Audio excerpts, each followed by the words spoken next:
ये एक चीज बताइए कि यहाँ पे जो शरद पवार साहब जिस तरह की मेहनत कर रहे हैं, जैसी खबर आ रही है, वैसी मेहनत ना उद्धव जी कर रहे हैं, ना कांग्रेस का कोई नेता कर रहा है, लेकिन शायद सबसे ज्यादा फील्ड में इस समय शरद पवार हैं। तो शरद पवार इसको डू और डाई क्यों? अब तो शरद पवार साहब उतनी एक्टिव पॉलिटिक्स में भी नहीं, मतलब एक्टिव पॉलिटिक्स में है लेकिन उस तरह के नहीं है। उन्होंने इसको बिल्कुल प्रेस्टीज इशू क्यों बना लिया है? नंबर एक। नंबर दो, जो सबके मन में एक खटका ये रहता है कि भाई कांग्रेस वालों को अच्छा नहीं लगता है इस पे, वो बहुत ट्रोल, मुझे यहाँ पे भी जो कांग्रेस के थोड़े सिंपैथाइजर होंगे उनको बुरा लगेगा, लेकिन कांग्रेस के पास थोड़ी ये हुनर है कि कैसे जीता हुआ इलेक्शन हारा जाए, कैसे हारा जाए, क्यों हारा जाए, कौन रिस्पॉन्सिबल, मैं उस पर नहीं जा रहा हूं। तो आपको क्या नहीं लगता है कि यहाँ पे कम से कम दो लोग और हैं? अगर आपको याद हो, एक विकेट कीपर होता था, हम लोग जब खेलते थे, एक लॉन्ग विकेट कीपर होता था, ये क्या छोड़ेंगे तो एक पीछे वाला कुछ तो गेंद पकड़ लेगा। तो यहाँ पे दो दो लॉन्ग विकेट कीपर है भाई, एक उद्धव ठाकरे जी हैं, शरद पवार लगे हैं। कांग्रेस जो भी करेगी यहाँ कवर करने के लिए कुछ ना कुछ उसके पास है।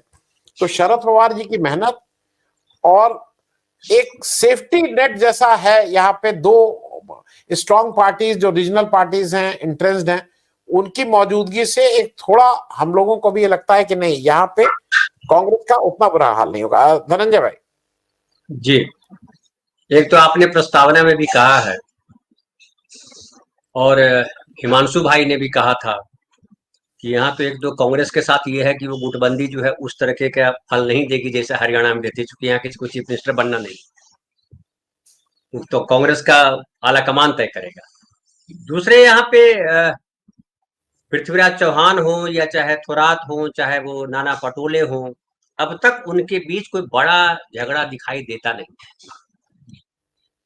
और राहुल गांधी यहाँ बहुत महत्वपूर्ण हो जाते हैं इसलिए कि लोकसभा चुनाव जो हुआ उसमें 13 सीटें आ जाएंगी कांग्रेस को, ये किसी ने नहीं सोचा था। और ये जो 13 सीटें आई हैं उसमें बड़ा योगदान है राहुल गांधी का, ये सब मानते हैं। और मराठी और गुजराती वाली जो आपने प्रस्तावना में बात कही वो है, उसको आप भूल नहीं सकते। आम आदमी में कितना है वो सेकेंडरी है, लेकिन नेताओं में ये भाव है, नेताओं के भीतर ये भाव है। अब नितिन गडकरी की भी बात कर रहे थे हिमांशु भाई और प्रदीप भाई भी। नितिन गडकरी साहब बड़ी मेहनत से इस बार वहां जीते नागपुर में, और नितिन गडकरी भाई साहब जो है नागपुर के आगे बढ़ नहीं पाते, वो जिता नहीं पाते लोग, ये भी उनकी सीमा जो है तय होती है। विदर्भ कांग्रेस का मजबूत गढ़ है, ये इस बार भी साबित हुआ है। फिर जो है मुंबई का जो रीजन है उसमें बहुत ताकतवर अभी भी है उद्धव ठाकरे, बावजूद इसके कि तोड़ दिया है। लेकिन दो महत्वपूर्ण और बात है कि एक तो शरद पवार जी मेहनत क्यों कर रहे हैं, शरद पवार जी की मेहनत क्यों कर रहे हैं कि आपने बताया था कि उनके साथ जो बड़ा धोखा हुआ, उनके घर में ही तोड़फोड़ कर दी गई। राजनीति कितनी, बीजेपी की राजनीति कितनी तोड़फोड़ वाली है वो इससे भी पता लगता है कि वो एकदम घर द्वार बहन भाई सबको निपटा देता है, किसी को नहीं पहचानता, सत्ता चाहिए उसको हर हाल में। तो शरद पवार जी के लिए चुनौती है, क्योंकि सबसे बड़ी चुनौती बीजेपी ने शरद पवार को दी, उनकी पार्टी को तोड़ करके। और शरद पवार ही जो है बीजेपी के पास जो मुंह से कहते हैं ना कि शेर के मुंह से निवाला खींच लेना, वो शरद पवार ने करके दिखाया। उद्धव ठाकरे को बाहर लाने का काम शरद पवार जी का था, कांग्रेस ने कुछ नहीं किया। उद्धव ठाकरे का इधर चले आना, आप कितना भी मोदी अमित शाह फलाना ठिकाना चिलाना जोड़ घटाव कर लीजिए, उद्धव ठाकरे के मुकाबले कोई खड़ा नहीं। उद्धव ठाकरे आज भी महाराष्ट्र में एक तो साबित कर दिया उस आदमी ने कि भैया हम पिताजी के बाद भी हैं, हम पिताजी की वजह से केवल नहीं रहे।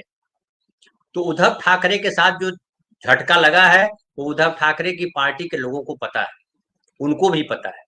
और आप देखिए ना कि उनकी पार्टी का नाम छीन लिया गया, उनका चुनाव चिन्ह छीन लिया गया। वो शरद पवार के साथ भी हुआ, उद्धव ठाकरे के साथ भी हुआ, दोनों के चुनाव चिन्ह, दोनों की पार्टी के नाम छीन लिए गए। इसके बाद भी लोकसभा में क्या परिणाम आए, असली कौन? फिर जो है शरद पवार एकमात्र अभी भी नेता दिखाई पड़ते हैं कि लोकसभा चुनाव में उनको उनका परिणाम दिखाई भी पड़ा। 80% सफलता किसी की है नहीं। शरद पवार जी की 8 सीटें आई, 10 सीटें लड़े, 8 सीटों में जीत दिखा दी। और शरद पवार जी को अपनी बेटी के लिए लड़ना है, और उनकी बेटी वो पॉलिटिशियन है नहीं उस तरीके की जिस तरह के शरद पवार रहे, तमाम चीजें करने वाले। तो बेटी को कहीं ना कहीं तो खड़ा करना है, क्योंकि उनका वारिस कौन? अजीत पवार को वारिस के तौर पे देख रहे थे, लेकिन अजीत पवार को झटका लग गया, किन्हीं वजहों से लगा। उस पर हम डिटेल चर्चा नहीं करेंगे, बहुत चर्चा हो गई। और अजित पवार को महसूस हो रहा है कि हमने गलती की। उन्होंने कहा कि बड़ा गलत निर्णय था, हमने बहन और पत्नी को आमने सामने कर दिया, वो नहीं करना चाहिए था। जब सरकार यहाँ बदलेगी केंद्र में और कहीं, तो देखिएगा उसका परिणाम आएगा। अब उद्धव ठाकरे की पार्टी के साथ जो किया बीजेपी ने, वो बहुत गहरा घात किया है, जिसको कहते हैं विश्वासघात। और लोग कह रहे हैं कि जैसे शिवाजी महाराज के साथ जो वो करने के लिए सोचा था, कि उनको बुलाया और वो तय किया था कि इसको कैसे मार देंगे, और उसके बाद शिवाजी महाराज ने जो है बगडखा घेर कर घुसेड़ करके उसी की अफजल की हत्या कर दी। तो ये उद्धव ठाकरे, हालांकि अभी पिछले दिन 2 दिन पहले ही फिर उनकी तबीयत खराब हो गई थी, उनको हॉस्पिटल भर्ती करना पड़ा। सब लोग जानते हैं उनकी तबीयत खराब ही, बीमार है। सब लोग जानते हैं कि महाराष्ट्र में जमाने में उद्धव ठाकरे के पिताजी बाला साहब ठाकरे का कितनी बड़ी भूमिका थी बीजेपी को यहाँ खड़ा करने में। बीजेपी में किसी नेता की हैसियत नहीं थी कि महाराष्ट्र में खड़ा करते पार्टी को, आज भी हैसियत नहीं है। इतने बड़े बड़े नेता बने हुए हैं, सब घूम रहे हैं। और आपको तभी तो आपको लेना पड़ रहा, शिवसेना तोड़ के ले आए, ये इनके प्रकार एनसीपी तोड़ के लेके आए किसी भी प्रकार। लेकिन विधानसभा चुनाव में इतना ही केवल नहीं है, ये तो अस्मिता का सवाल है। महाराष्ट्र गुजरात के बीच झगड़ा है, ये पुराने जमाने से चला रहा, उसको इन्होंने बढ़ा दिया। मुरारजी भाई देसाई के जमाने में भी हुआ था मराठे गुजरात, इन दोनों ने मिलकर के उसको और लंबा कर दिया। अभी जब केंद्र की सरकार बदलेगी तो किस तरह से चीजें होंगी मुझे नहीं पता। लेकिन जो उद्धव ठाकरे हैं वो राजनीति की कम है, थोड़े इमोशनल सेंटिमेंटल, जिसको जो कहिए वो ज्यादा है। तभी आपने देखा होगा कि उन्होंने तुरंत इस्तीफा दिया और चले आए घर, कि ठीक है भाई हम आ गए, अपने घर आ गए, रिटेलिएट नहीं किया। और इसलिए सुप्रीम कोर्ट ने कहा कि अगर इस्तीफा नहीं दिया होता अगर उद्धव ठाकरे, तो उनकी सरकार बहाल करते नहीं करते सेकेंडरी। लेकिन एक मैसेज गया, उद्धव ठाकरे के प्रति एक सहानुभूति का भाव है, शरद पवार के साथ भी सहानुभूति का भाव है। लेकिन बीजेपी के साथ कौन सा भाव है? बीजेपी के साथ भाव ये है कि ये भ्रष्टाचार के नाम पे ठगा, ये हिंदुत्व के नाम पे ठगा, और ये जो है यहाँ झगड़ा करा रहा, मराठियों के बीच झगड़ा कराया। मराठा और कुणबी की लड़ाई मतलब मराठा का हिस्सा, मराठा को आरक्षण देने के क्रम में उन्होंने कहा कि हम कुणबी में या ओबीसी में शामिल करेंगे इनको, उसका विवाद। फिर धनगढ़ का अलग मुद्दा है। फिर आदिवासियों और जो दलितों के साथ जो जिस तरह का बर्ताव इनका आज से नहीं जमाने से है, हिंदूवादी जिस तरह के हिंदूवादी हैं, चितपावन ब्राह्मण और श्रेष्ठतावाद और तमाम वो सब है। अब एक और बात आती है कि हिंदू, कौन हिंदू? छत्रपति शिवाजी महाराज का हिंदू या गोलवलकर जी का हिंदू? गोलवलकर जी का हिंदू कहता है कि जो सवर्ण है, जो ब्राह्मण है, उच्च स्तरीय ब्राह्मण है, उनके लिए ये देश है, उनका देश है। बाकी सब जो है खाओ पियो सेवा करो, यही जीवन है तुम्हारा। लेकिन छत्रपति शिवाजी महाराज ऐसा नहीं करते। छत्रपति शिवाजी महाराज का हिंदुत्व कहता है कि हम जितने लोग हैं, चाहे मुसलमान भी क्यों ना, हमको अपने हिंदवी राज्य के लिए, महाराष्ट्र के लिए, या कहिए हमारे मराठवाड़ा के लिए, या जो भी कहिए मराठा के लिए लड़ाई लड़ना। उसमें कोई प्रांत का भाव उस तरीके से या जाति का भाव और धर्म का भाव नहीं था, सबके लिए समान भाव था, एक देश का भाव था। क्या बीजेपी के हिंदुत्व में वो देश का भाव है? इनका विरोध है, मुसलमानों से विरोध है, मुसलमान हिंदुस्तानी नहीं है। इनका विरोध है कि जो है जो अवर्ण है, जो मतलब जो सवर्ण नहीं है वो हिंदू नहीं है, सवर्ण में भी मैं श्रेष्ठ हूँ। ये सारे भाव कब खोल करके ये लोग लाएंगे नहीं पता, लेकिन प्रबुद्ध वर्ग ये जानते हैं। फिर अंबेडकर भी बड़ा महत्वपूर्ण है। हालांकि कई लोग कहते हैं कि फूले अंबेडकर और इनका जो है युग चला गया है, दूसरे तरीके की राजनीति हो रही है। मैं ऐसा नहीं मानता। मैं मानता हूं कि आज भी फूले अंबेडकर और साहू महाराज की राजनीति है। ओबीसी कितना भी हिंदू हिंदू हो गया है, लेकिन अभी किसानों के जो सवाल हैं, जो प्रकाश भाई बोलेंगे, किसानों के सवाल हैं, रोजगार के सवाल हैं, महंगाई के सवाल है, वो सारे सवाल मुंह भाए खड़े हैं। और वो सवाल का जवाब जो है नरेंद्र मोदी जी ने दिया, तो नरेंद्र मोदी जी को 9 सीट पे ला दिया बीजेपी, ये महाराष्ट्र की जनता ने। 9 सीट पर नरेंद्र मोदी, 9 सीट पर शिवसेना। अब बताइए कौन बड़ा है, उद्धव ठाकरे बड़ा है या नरेंद्र मोदी बड़ा है? इस तरह से देखिए आप, तोड़ फोड़ सब कर दिया, तब भी 9 सीट उद्धव ठाकरे की पार्टी लेकर के आई। बीजेपी सबको जमा कर लिया, कंकड़ ईट पत्थर सीमेंट ये वो ते सब, तब भी 9 सीट पे ही रह गए। इससे पता चलता है कि महाराष्ट्र की जनता ने क्या किया।